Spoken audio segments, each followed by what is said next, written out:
Hello friends, आज एक बड़ा इंटरेस्टिंग डेटा आपके साथ शेयर करना चाहता हूँ। ये चार्ट है 2008 से 2020 का। और जो वाइट लाइन है वो निफ्टी है, और जो गोल्डन लाइन है वो रियल एस्टेट इंडेक्स है। तो अब रियल एस्टेट इंडेक्स 2008 में बहुत तेज़ था, तब रियल एस्टेट में तेज़ी चल रही थी। और उसके बाद वो वहाँ से कोई करीबन काफ़ी ज़ोर के गिरा था वहाँ से। मतलब 70-80% टाइप गिर गया था, शायद थोड़ा ज़्यादा भी गिरा हो वहाँ से। तो उसके बाद से बस वो फ्लैट लाइन हो गया था वहाँ से। कोई हरकत नहीं थी उसके अंदर पूरे 1 डेकेड तक, जबकि निफ्टी ग्रेजुअली बढ़ता गया।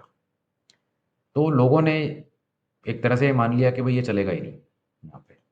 और जब वो चलना शुरू हुआ 2020 के बाद, तो कुछ समय तो वो निफ्टी के साथ चला, लेकिन उसके बाद उसमें एक अलग ही लेवल की तेज़ी आई उसके अंदर, और अभी भी वो तेज़ी बरकरार है।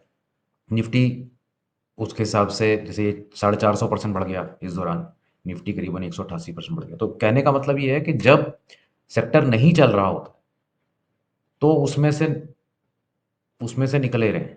उसमें इन्वेस्ट करके रखने का कोई फ़ायदा नहीं। भाई आपको बहुत वैल्यू भी नज़र आ रही है सपोज़, या कुछ आपको डाइवर्सिफ़ाई करके रखना है, तो उन एसेट्स में डाइवर्सिफ़ाई करें जो चल रहे हों। अभी सपोज़ आपने रियल एस्टेट में डाइवर्सिफ़ाई कर दिया, 20-25% आपने यहाँ डाल दिया, पता लगा पूरे 10 साल तक कुछ मिला ही नहीं आपको।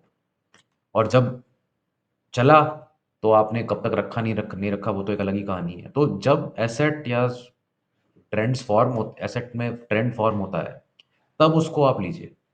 तब उसको आप कंपेयर करिए दूसरे कंपैरेटिव एसेट से या कंपैरेटिव सेक्टर से, और फिर उसमें जो बेस्ट परफॉर्मिंग सेक्टर्स हैं उसके अंदर रहिए। ना कि मतलब मैंने 4-5 सेक्टरों में पैसे लगा दिए, अब जो मर्ज़ी जिस मर्ज़ी टाइम चलेगा, कहीं कोई ना कोई कभी ना कभी तो चलेगा। ये वाली जो अप्रोच है ना कि कभी ना कभी तो कुछ होगा, ये बहुत एक पुअर अप्रोच है, और इसमें आपके पैसों का बहुत नुकसान होता है।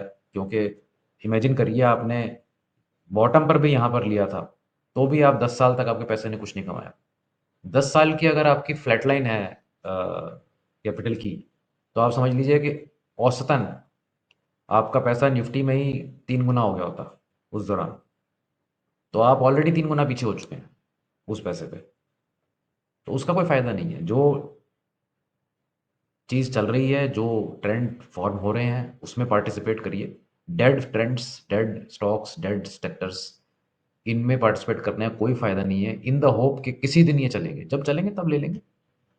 अभी से क्यों हम अपने पैसे खराब करें? ये अप्रोच आपको कैसी लगी बताएँ कमेंट्स में, और अगले वीडियो में फिर मिलेंगे। Thanks, bye.